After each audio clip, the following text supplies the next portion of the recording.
What's up everyone and welcome back to the channel. Netflix's latest blockbuster, The Electric State, came out, and in true Netflix fashion, it is their typical slop film that Netflix has been releasing for years. Only this time, it's a little bit different because they might actually receive some consequences for it. The Electric State debuted far below expectations, so I wanted to dive into those viewership numbers, compare them to their past films as well as other streaming platforms, and dive into what shifts in strategy Netflix should do next. But before we get into all of that, please don't forget to subscribe if you haven't already. I put out new videos every week diving into the film and TV industry. I am very small. I'm trying to hit 350 this month. That is how small I am. So if you could join me for that, I'd love to have you, but let's get into it. Sure, The Electric State hit #1 on Netflix, as do all of their films, and Netflix is touting this. Even the Russo brothers are posting about this on Instagram.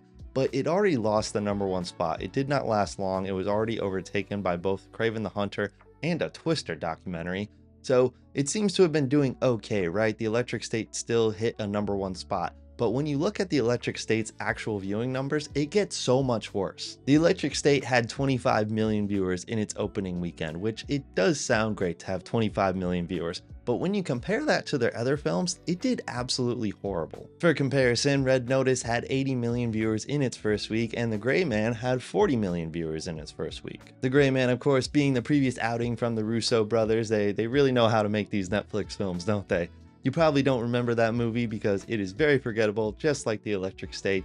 And just like The Gray Man, I think no one will actually remember The Electric State. No one will be talking about this movie in 2 months' time. We won't hear a single thing about this movie again until around December 2025, once people start making their lists of the worst movies they saw this past year. Now, this is only the first week. It could very well go up, but it likely won't go into their biggest films of all time, with projects like Don't Look Up, Carry On, and The Atom Project. And just to showcase how bad this did on Netflix, I wanted to quickly compare them to another streamer because they released data this week as well, and I really think it'd be fun to compare the two. Disney released Moana 2 on Disney Plus this past month, and it got 27.3 million views in its first 5 days, beating The Electric State. Now, that doesn't seem too much, right? It only beat it by 2 million viewers, but it is bad when you compare it to their subscriber numbers. Netflix currently has around 301 million subscribers worldwide, where Disney Plus has only 124 million. I'm not saying that's a low number, I'm just saying there is a difference there. They have almost 200 million less subscribers and are debuting around the same numbers. Now, The Electric State failing this hard wouldn't be that big of a deal if it was just a normal movie, right? Like if it was around 60 million to 100 million, these would actually be pretty good views, but it wasn't. It cost $320 million, making it not only Netflix's most expensive movie of all time, but also the 13th most expensive movie of all time. Now, this is nothing new to Netflix, right? Their movies are routinely over budget. They usually pay way too much, and they usually just deliver absolute slop. But Netflix usually gets away with this. Even though these films suck, they typically still deliver in terms of streaming numbers. Even though Red Notice was genuinely forgettable and it felt like ChatGPT wrote the script, it still had 80 million viewers in its first week. People still watched it to either see how bad it actually was, or they just needed something on in the background while they cleaned the house. Up until The Electric State, Netflix always got rewarded for doing bad things, but now they are finally seeing consequences for it, and it is about damn time. Netflix can't keep this up. The writing is on the wall. They need to pivot. They need to change their overall strategy because it's just not working for them anymore. So what should they do? It's easy to say they should do something simple like, haha, maybe they should make good movies again, because yeah, I'm sure they know that, and also that's not actionable advice. And look, you can say what you want, but no one sets out to make a bad movie. No one is taking these gigs intentionally trying to make a terrible film. That doesn't happen. I know you might think that with some of the slop that comes out, but that's not how it works. People genuinely do want to do a good job. Plus, you can't just say that good movies do perform well on Netflix when there's so much data against you. Kraven the Hunter, for instance, debuted at #1 on Netflix, and that movie was arguably just as bad. And it's not just Kraven. Sony CEO literally bragged about how great Madam Web did on Netflix, and I don't think I remember seeing a single positive review about that film. Another obvious thing that they should do is scale back on their budgets, but look, this has been talked about a lot. I feel like every time this movie is mentioned, their budget gets brought up, and rightfully so. It was $320 million, but because it's talked about so much, let's just hit it real quick. There's nothing in this movie that screamed that it should have been $320 million.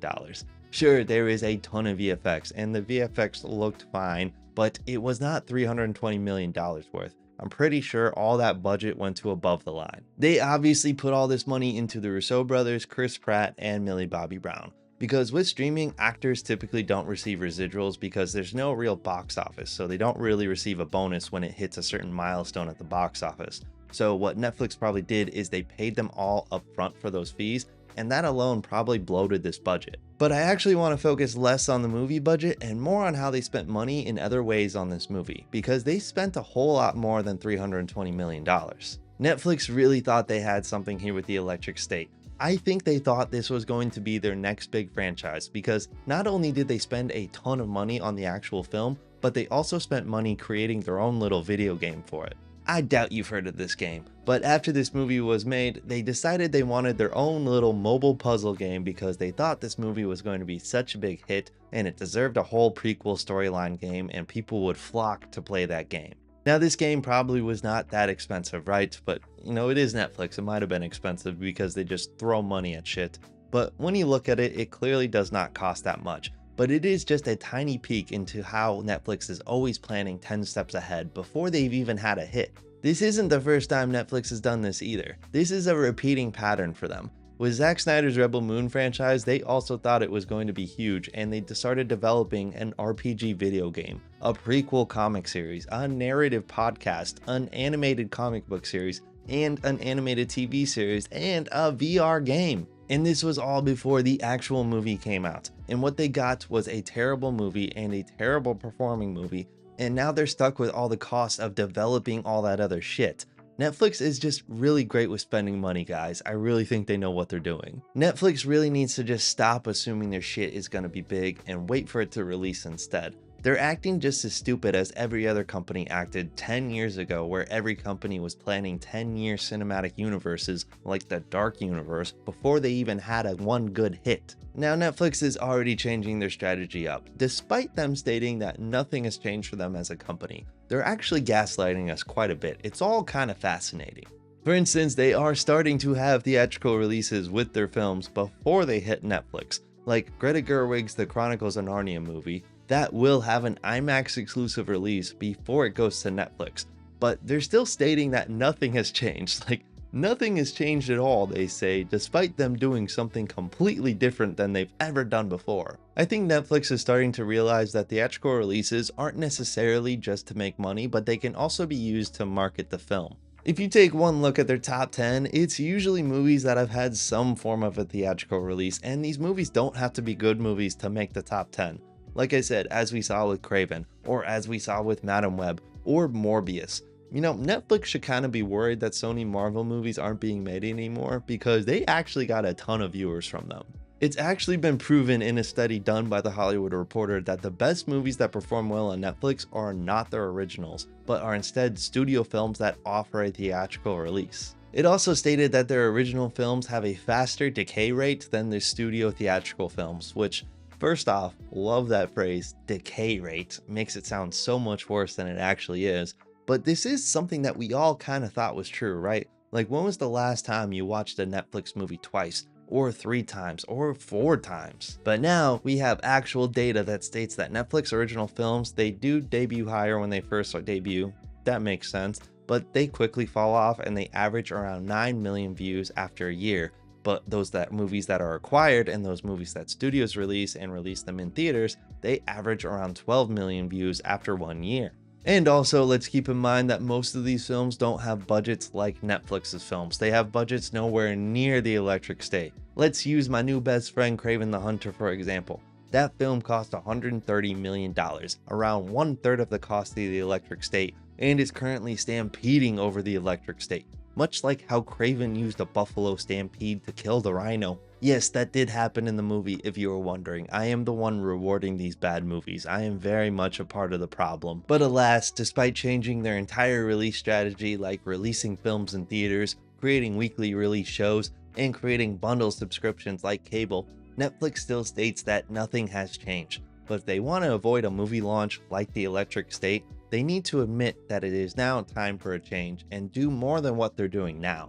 If you saw The Electric State, please let me know what you thought of it in the comments below, or if you have anything else to add, please let me know as well. I try to reply to all my comments because I've learned that I do love this community that I'm building with this channel. And if you enjoyed this video, please don't forget to like it. It really does help boost the videos out, and it helps the algorithm find who it needs to send it to other than yourself. And once again, please don't forget to subscribe if you haven't already for more videos about the film and TV industry. If you subscribe, I'll see you in the next one. Thank you so much.